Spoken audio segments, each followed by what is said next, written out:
कहानी की शुरुआत में टिम को दिखाया जाता है, जो अपने बचपन के उन खूबसूरत पलों को सपने में देख रहा था। तभी वहां उसकी वाइफ पोली आ जाती है और वो काफी उदास लग रही थी। टिम उससे पूछता है, सब कुछ ठीक तो है ना, और तुमने जो प्रोडक्ट बनाया है वो तो कमाल का था। दरअसल पोली ने अपनी कंपनी में एक स्मार्ट फ्रिज बनाया था जिसे लोग बहुत पसंद कर रहे थे, लेकिन कंपनी वालों ने उसमें हिडन कैमरे लगा दिए थे। पोली ने इसका विरोध किया। उसने बार बार कैमरे हटाने को कहा, लेकिन किसी ने उसकी बात नहीं मानी। इसी बात पर उनका बड़ा झगड़ा हो जाता है और आखिरकार पोली नौकरी छोड़ देती है। यही वजह थी कि पोली इतनी उदास थी, लेकिन दूसरी तरफ टिम खुश था क्योंकि अब उसे अपने बचपन का सपना पूरा करने का मौका मिल चुका था। इसके बाद हम उनके 3 बच्चों से मिलते हैं। सबसे बड़ी बेटी का नाम पेट था, छोटी बेटी का नाम फ्रेन और सबसे छोटे बेटे का नाम जॉय था, जो हमेशा अपने फोन में लगा रहता था। टीम और पोली उन्हें बार बार समझाते थे कि हर समय फोन इस्तेमाल करना अच्छी बात नहीं है। वो दोनों इस चीज को लेकर परेशान भी रहते थे, लेकिन लाख कोशिशों के बाद भी वो बच्चों की फोन की लत को खत्म नहीं कर पा रहे थे। टीम को लगता था कि बच्चों का बचपन ऐसा बिल्कुल नहीं होना चाहिए। फिर वो पोली को अपने सपने के बारे में बताता है। उसका सपना था शहर की भागदौड़ छोड़कर किसी दूर गांव में जाकर टमाटर सॉस का बिजनेस शुरू करना। कुछ देर सोचने के बाद पोली भी इसके लिए मान जाती है। फिर अगले ही दिन वो सब कंट्रीसाइड के लिए निकल पड़ते हैं। रास्ते भर बच्चे बस यही पूछ रहे थे, वहाँ 5G नेटवर्क होगा ना? लेकिन टिम मुस्कुराते हुए उन्हें समझाता है, वहाँ तुम्हें इतने खूबसूरत नजारे देखने को मिलेंगे, इतने बड़े और सुंदर पेड़ होंगे कि तुम नेटवर्क के बारे में भूल जाओगे। कुछ ही समय बाद वो लोग स्टेशन पर उतर जाते हैं, लेकिन जैसे ही बेथ और फ्रेन अपना फोन चेक करते हैं, उसमें नेटवर्क ही नहीं था। ये देखकर दोनों बहुत परेशान हो जाते हैं। वहां कोई टैक्सी भी नहीं थी, इसलिए उन्हें पैदल ही सफर करना पड़ा। रास्ते में कुछ दूर जाने के बाद फ्रेन को सड़क किनारे एक पर्स गिरा हुआ मिलता है। जैसे ही वो उसे उठाती है, कोई लड़की छिपकर उसे देख रही थी। ऐसा लग रहा था जैसे वो लड़की डरी हुई हो। फ्रेन तुरंत समझ जाती है कि ये पर्स उसी लड़की की है, इसलिए वो अपनी आंखें बंद कर लेती है ताकि उसे डर ना लगे। तभी वो रहस्यमयी लड़की धीरे से आती है और पर्स लेकर गायब हो जाती है। उसके बाद भी उनका सफर जारी रहता है। टिम लगातार बच्चों को समझा रहा था कि उसका पूरा बचपन इसी जगह पर बीता है और उन्हें भी यहाँ बहुत मजा आने वाला है। कुछ देर बाद वो आखिरकार उस पुराने घर तक पहुंच जाते हैं। घर की हालत बेहद खराब थी। ऐसा लग रहा था जैसे कई सालों से उसकी देखभाल ही नहीं हुई हो। जब वो सब अंदर जाते हैं तो अंदर का हाल भी कुछ खास अच्छा नहीं था। चारों तरफ धूल, टूटी चीजें और बिखरा सामान पड़ा हुआ था। बच्चे काफी परेशान हो जाते हैं। उन्हें समझ नहीं आ रहा था कि वो ऐसी जगह पर कैसे रहेंगे, लेकिन टिम उन्हें भरोसा दिलाता है, धीरे धीरे मैं सब ठीक कर दूंगा।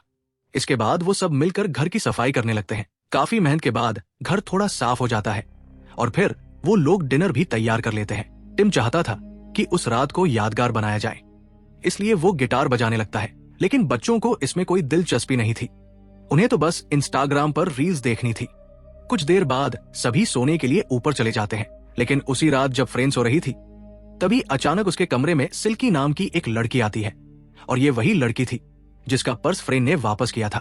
उसके साथ एक बेहद छोटा इंसान भी था जिसका नाम था एंग्री पिक्सी।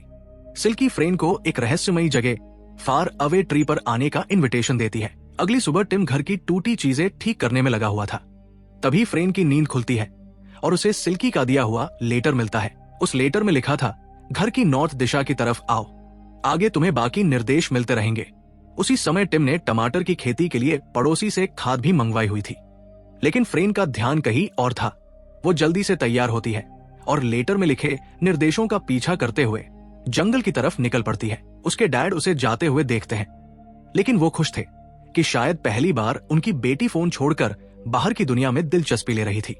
फ्रेन लगातार आगे बढ़ती रहती है और कुछ ही देर बाद वो एक बेहद विशाल और रहस्यमयी पेड़ के सामने पहुंच जाती है। लेटर में जैसा लिखा था, फ्रेन अपनी आंखें बंद करती है और 3 बार कहती है, आई बिलीव इन मैजिक। और तभी अचानक वो विशाल पेड़ धीरे धीरे नीचे झुकने लगता है। फ्रेन हैरान रह जाती है। जैसे ही वो उस पेड़ के अंदर से जाती है, वो एक ऐसी दुनिया में पहुंच जाती है जिसे देखकर उसकी सांसें तक थम जाती है। तभी उसके सामने आसमान से एक सीट नीचे उतरती है। जैसे ही वो उस पर बैठती है, वो सीट तेजी से ऊपर जाने लगती है और फिर वो एक विशाल पेड़ की ऊंचाई पर पहुंच जाती है। उसी दौरान उसे फिर से एंग्री पिक्सी दिखाई देता है जो उसी पेड़ में रहता था। कुछ ही पल बाद फ्रेन पेड़ के अंदर बनी एक अजीब लेकिन सुंदर जगह में पहुंच जाती है। वहां पूरा घर बना हुआ था। इधर उधर देखते हुए उसकी नजर एक तस्वीर पर पड़ती है। उस तस्वीर में एक लड़का दिखाई दे रहा था। लेकिन वो कौन था, इस रहस्य का जवाब आपको आगे पता चलेगा। तभी वहां मून फेस नाम का आदमी आ जाता है। वो फ्रेन को देखकर चौंक जाता है और उसे घुसपैठिया समझ लेता है। लेकिन तभी सिल्की वहां पहुंचती है और वो तुरंत मून फेस को समझाती है, ये मेरी दोस्त है, मैंने ही इसे यहाँ बुलाया है। इसके बाद वो लोग फ्रेन को उस जादुई दुनिया के खूबसूरत नजारे दिखाते हैं। वहां रहने वाले बाकी अजीब लेकिन प्यारे पड़ोसियों से भी उसकी मुलाकात करवाई जाती है। धीरे धीरे फ्रेन की उन सब से दोस्ती हो जाती है। फिर सिल्की एक लेडी क्विल को घुमाती है और मुस्कुराते हुए कहती है, अब बारी है लैंड ऑफ गुडीज की। दरअसल उस मैजिकल दुनिया में हर दिन आसमान में एक नई दुनिया दिखाई देती थी और वहां रहने वाले लोग उन अलग अलग दुनियाओं की यात्रा करते थे। कुछ देर बाद वो सब भी सीढ़ियां चढ़ने लगते हैं। वो सीढ़ियां सीधे बादलों के बीचों बीच जा रही थी। धीरे धीरे वो सब आसमान की ऊंचाइयों में पहुंच जाते हैं और कुछ ही समय बाद वो लोग लैंड ऑफ गुडीज में पहुंच जाते हैं। वो पूरी दुनिया बादलों के ऊपर तैर रही थी। चारों तरफ मिठाइयों की खुशबू, रंग बिरंगी रोशनियां और हवा में उड़ती हुई कैंडीज थी। वहां के लोग उनका बेहद अच्छे से स्वागत करते हैं। फिर वो सब उस जगह को एक्सप्लोर करने लगते हैं। जहां भी नजर जाती वहां खाने की ढेर सारी चीजें दिखाई देती। हर तरह की स्वादिष्ट कैंडी, रंग बिरंगे केक और ऐसी मिठाइयां जिन्हें प्रेम ने अपनी जिंदगी में पहले कभी नहीं देखा था। सब कुछ इतना स्वादिष्ट था कि वो लोग बस खाते ही जा रहे थे। समय कैसे बीत गया किसी को पता ही नहीं चला। लेकिन कुछ घंटों बाद लैंड ऑफ गुडीज के जाने का समय आ जाता है। धीरे धीरे वो जादुई दुनिया आसमान से दूर जाने लगती है और फिर वो सभी वापस उसी विशाल पेड़ के अंदर लौट आते हैं। फ्रेन बेहद खुश थी। उसने अपनी जिंदगी में ऐसा अनुभव पहले कभी नहीं किया था। लेकिन अब उसके घर लौटने का समय हो चुका था, इसलिए वो लोग उसे उसी जादुई सीट पर बैठाकर नीचे भेज देते हैं। कुछ ही देर में फ्रेन वापस उस मैजिकल ट्री के नीचे पहुंच जाती है। वहीं दूसरी तरफ घर में उसकी मॉम और बाकी लोग उसे हर जगह ढूंढ रहे थे, लेकिन फ्रेन कहीं भी नहीं मिल रही थी। वो लोग किसी को फोन करने की कोशिश करते हैं, लेकिन वहां रखा पुराना लैंडलाइन फोन भी काम नहीं कर रहा था। ये देखकर बेथ अपने डैड पर गुस्सा करने लगती है। वो कहती है, ये सब आपकी गलती है, हमें वापस लंदन लौट जाना चाहिए। लेकिन तभी फ्रेन वहां वापस आ जाती है। उसे सही सलामत देखकर सभी राहत की सांस लेते हैं। इसके बाद धीरे धीरे वहां उनकी नई जिंदगी शुरू होने लगती है। टिम और पोली दिन रात मेहनत करते हैं और आखिरकार एक बड़ा ग्लास हाउस बना लेते हैं जहां वो टमाटरों की खेती करने वाले थे। फ्रेन और जॉय अब वहां काफी खुश रहने लगे थे, लेकिन बेथ का मन अभी भी उस जगह पर नहीं लग रहा था क्योंकि वहां नेटवर्क नहीं था। इसलिए वो अपनी ग्रैंडमा को एक चिट्ठी लिखती है और उनसे वापस लंदन ले जाने की रिक्वेस्ट करती है। उसी दौरान फ्रेन बेथ और जॉय को उस जादुई दुनिया के बारे में बताती है, लेकिन बेथ को उसकी बातों पर बिल्कुल यकीन नहीं होता। फिर भी वो सब फ्रेन के साथ उस पेड़ के पास जाने के लिए तैयार हो जाते हैं। जैसे ही वो वहां पहुंचते हैं, फ्रेन उन्हें आंखें बंद करके 3 बार बोलने के लिए कहती है, आई बिलीव इन मैजिक। और तभी वो विशाल पेड़ फिर से नीचे झुक जाता है। जैसे ही वो सब उसके अंदर से गुजरते हैं, बेथ और जॉय दंग रह जाते हैं क्योंकि उनके सामने सचमुच एक मैजिकल दुनिया थी। कुछ देर बाद वो सब फिर से पेड़ के ऊपर पहुंच जाते हैं जहां उनकी मुलाकात मूनफेस, सिल्की और बाकी जादुई दोस्तों से होती है। लेकिन आज आसमान में आने वाली दुनिया थी लैंड ऑफ बैड ड्रीम्स। उसी दौरान अचानक बेथ की ड्रेस खराब हो जाती है और तभी वो विशाल सीढ़ियां आसमान को चीरते हुए ऊपर उठने लगती है। ये देखकर बेथ डर जाती है और ऊपर जाने से मना कर देती है। ट्रेन उसे बहुत समझाती है लेकिन वो नहीं मानती, इसलिए बाकी सब लोग अकेले ही लैंड ऑफ बैड ड्रीम्स में चले जाते हैं। इस बार की दुनिया पिछली बार से बिल्कुल अलग थी। वहां का माहौल अजीब और डरावना था। लोग भी काफी रहस्यमयी लग रहे थे, फिर भी वो उनका स्वागत करते हैं। उस दुनिया में हर इंसान को अपनी सबसे बड़ी इच्छा पूरी करने का मौका मिलता था। जोए को वीडियो गेम्स बहुत पसंद थे।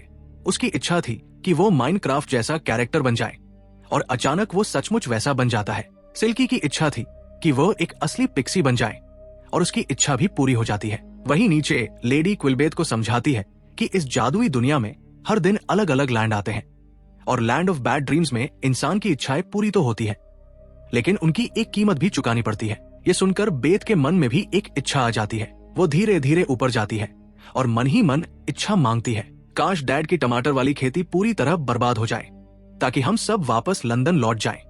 कुछ देर बाद वो वापस फ्रेन और बाकी लोगों से मिलती है, लेकिन अब उसे अपनी गलती का एहसास होने लगता है। वो अपनी इच्छा वापस लेना चाहती थी। तभी वहां मौजूद एक रहस्यमय आदमी कहता है, अगर अपनी इच्छा वापस लेनी है तो बदले में मुझे पिक्सी हमेशा के लिए चाहिए। ये सुनते ही सब चौंक जाते हैं। वो लोग इसके लिए मना कर देते हैं, लेकिन तभी सिल्की खुद को बलिदान करने की बात कहती है, क्योंकि उसकी वजह से ही सब इस मुसीबत में फंसे थे। वो आदमी तुरंत सिल्की को एक बड़े बॉक्स में कैद कर देता है और फिर बेत की इच्छा वापस ले ली जाती है, जिससे सब कुछ फिर से सामान्य हो जाता है। लेकिन तभी बेत को एहसास होता है कि वो आदमी सिल्की को हमेशा के लिए बेचने वाला है। ये देखकर वो तुरंत उसे बचाने के लिए वहां पहुंच जाती है। फिर वहां जबरदस्त झगड़ा शुरू हो जाता है। उसी दौरान सिल्की किसी तरह उस कमरे तक पहुंच जाती है और अपनी इच्छा खुद ही वापस ले लेती है, जिससे वो भी फिर से सामान्य हो जाती है। इसके बाद वो सब वहां से भागने लगते हैं और काफी मुश्किलों के बाद आखिरकार वो लोग वापस उस मैजिक ट्री तक पहुंच जाते हैं। मूनफेस उन्हें कहता है, अब तुम्हें वापस घर लौट जाना चाहिए, तुम्हारे पेरेंट्स तुम्हें ढूंढ रहे होंगे। फिर वो सब उस पेड़ के रास्ते नीचे उतरते हैं और वापस अपने घर की तरफ जाने लगते हैं। लेकिन जैसे ही वो घर पहुंचते हैं, वो देखते हैं कि घर के बाहर एक हेलीकॉप्टर खड़ी हुई है। दरअसल बेत की चिट्ठी की वजह से उनकी ग्रांडमा वहां आ चुकी थी।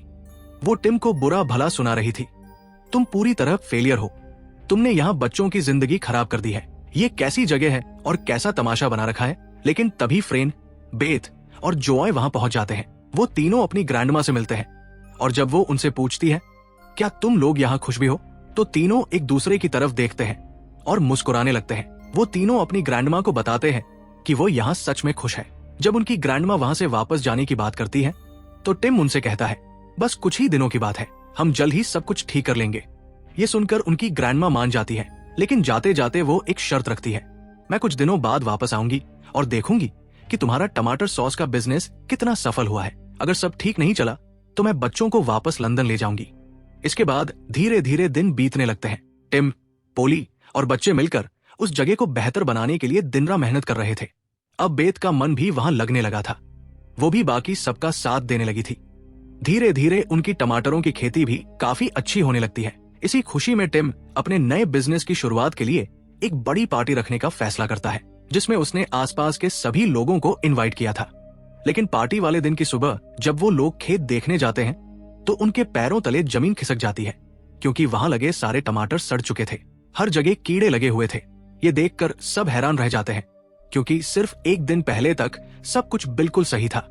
आखिर एक ही रात में ऐसा क्या हो गया, ये देखकर टिम और पोली पूरी तरह टूट जाते हैं। तभी बेत रोते हुए फ्रेन और जॉय को सच बताती है। वो कहती है, मैंने ही इच्छा मांगी थी कि डैड का टमाटर बिजनेस खराब हो जाए ताकि हम वापस लंदन लौट सकें, और मैंने वो इच्छा कभी वापस नहीं ली। अब उसे अपनी गलती का एहसास हो चुका था, इसलिए वो दोनों से मदद मांगती है। फिर फैन, बेत और जॉय तीनों दोबारा उस मैजिकल दुनिया की तरफ निकल पड़ते हैं। वहां पहुंचकर वो सिल्की और मून फेस को सारी बात बताते हैं। लेकिन इस बार समस्या बहुत बड़ी थी, क्योंकि वो जादुई दुनिया हर दिन बदलती रहती थी, इसलिए अब वो सीधे उसी जगह वापस नहीं जा सकते थे। मूनफेस उन्हें बताता है कि अब उनके पास सिर्फ एक ही रास्ता बचा है, लैंड ऑफ नो ओनल्स। फिर वो सब उस रहस्यमयी दुनिया में पहुंचते हैं जहां रहते थे द ग्रेट नो ओनल्स। उन्हें हर सवाल का जवाब पता होता था। जब वो लोग अपनी परेशानी बताते हैं तो ग्रेट नो ओनल्स उन्हें एक जादुई फ्लाइंग बस के बारे में बताते हैं, जो उनके बेसमेंट में रखी हुई थी। वो कहते हैं, अगर सब कुछ ठीक करना है तो तुम्हें लैंड ऑर्म्स स्पेस जाना होगा। वहां एक व्यापारी है जो तुम्हारी मदद कर सकता है। इसके बाद जोए उस फ्लाइंग बस को उड़ाने लगता है, क्योंकि गेम्स में उसने ऐसी बस कई बार चलाई थी। और फिर वो सब आसमान में उड़ते हुए लैंड ऑफ स्पेस की तरफ निकल पड़ते हैं। कुछ देर बाद वो उस रहस्यमयी दुनिया में पहुंच जाते हैं। वहां उनकी मुलाकात एक अजीब व्यापारी से होती है। जब वो लोग उसे अपनी पूरी समस्या बताते हैं, तो वो व्यापारी उनकी मदद करने के लिए तैयार हो जाता है। वो उन्हें एक खास मैजिकल स्पेल देता है जो सब कुछ पहले जैसा कर सकता था। इसके बाद वो लोग वापस लौटने लगते हैं, लेकिन कई घंटों की यात्रा के बाद उनकी फ्लाइंग बस अचानक एक दूसरी दुनिया में क्रैश हो जाती है। उस जगह का नाम था लैंड ऑफ लेसन्स। वहां डेम स्नैप नाम की एक बेहद सख्त टीचर रहती थी, जो हर किसी को पढ़ाई करवाती थी। जैसे ही वो बच्चों को देखती है, वो उन्हें पकड़कर जबरदस्ती क्लास में बैठा देती है। डेम स्नैप का नियम था, जो भी गलती करेगा उसे सजा मिलेगी। इसलिए फ्रेन, बेथ और जोए जानबूझकर शरारत करने लगते हैं ताकि उन्हें क्लास से बाहर निकाल दिया जाए, और वैसा ही होता है। लेकिन वहां डिटेंशन का मतलब क्लास से बाहर जाना नहीं था, बल्कि उन्हें एक कमरे में बंद कर दिया जाता है। इसी दौरान बातचीत करते हुए उन्हें एक चौंकाने वाली बात पता चलती है। मूनफेस बताता है कि टिम बचपन में कई बार फेरावे ट्री में आ चुका है, और फ्रेंड ने उस पेड़ में जो तस्वीर देखी थी वो किसी और की नहीं बल्कि छोटे टिम की थी। ये सुनकर फ्रेंड पूरी तरह हैरान रह जाती है। फिर वो लोग एक जादुई चीज का इस्तेमाल करके छोटा सा विस्फोट करते हैं और वहां से भाग निकलते हैं, लेकिन उनकी फ्लाइंग बस स्टार्ट ही नहीं हो रही थी। उसी समय डेम स्नैप को उनके भागने का पता चल जाता है और वो उन्हें पकड़ने के लिए तेजी से उनकी तरफ आने लगती है। किसी तरह बस स्टार्ट हो जाती है और वो लोग वहां से उड़ने लगते हैं, लेकिन बस ठीक से उड़ नहीं पा रही थी। अचानक वो लोग आसमान से नीचे गिरने लगते हैं। ये देखकर डेम स्नैप मन ही मन खुश हो रही थी, लेकिन तभी अचानक फ्लाइंग बस दोबारा एक्टिव हो जाती है और वो लोग फिर से हवा में उड़ते हुए वहां से बच निकलते हैं। वहीं दूसरी तरफ टिम ने हार मान ली थी। उसने वापस लंदन जाने के लिए अपना सारा सामान पैक कर लिया था, लेकिन उसी समय जिन लोगों को उसने पार्टी में बुलाया था वो सब वहां पहुंच जाते हैं। वो लोग उनकी खेती देखना चाहते थे, लेकिन टीम उन्हें रोकने की कोशिश कर रहा था। तभी फ्रेन, बेथ और जॉय वहां पहुंच जाते हैं। वो चुपके से पीछे के रास्ते ग्लास हाउस के अंदर चले जाते हैं और फिर वो उस मैजिकल स्पेल को एक्टिवेट कर देते हैं। बाहर खड़े लोग खेती देखने के लिए बेहद एक्साइटेड थे। जैसे ही ग्लास हाउस खोला जाता है, सबकी आंखें फटी की फटी रह जाती है, क्योंकि अंदर सारे टमाटर चमकदार, लाल और बिल्कुल ताजा थे। उन्हें देखकर ऐसा लग ही नहीं रहा था कि वो कभी खराब भी हुए थे। ये देखकर टिम और पोली दोनों पूरी तरह हैरान रह जाते हैं और खुशी से अपने बच्चों को गले लगा लेते हैं। इसके बाद वहां बड़ी खुशी से जश्न मनाया जाता है। टिम टमाटरों से तरह तरह के स्वादिष्ट व्यंजन बनाता है और फिर अपना खास टमाटर सॉस लोगों को बेचने लगता है। धीरे धीरे उनका बिजनेस सफल होने लगता है। उसी दौरान दूर उस मैजिकल दुनिया से सिल्की मूनफेस और बाकी दोस्त ये सब देख रहे थे। मूनफेस मुस्कुराते हुए छोटे टिम को याद कर रहा था। वही टिम को भी अचानक कुछ अजीब सा महसूस होता है। वो पीछे मुड़कर देखता है, लेकिन वहां कोई नहीं था, क्योंकि मूनफेस और बाकी सब वापस अपनी जादुई दुनिया में जा चुके थे। और इसी के साथ ये खूबसूरत और जादुई कहानी यही खत्म होती है। तो दोस्तों, ये मूवी आपको कैसी लगी हमें कमेंट करके जरूर बताएं। मिलते हैं अगले वीडियो में, तब तक के लिए गुड बाय, धन्यवाद।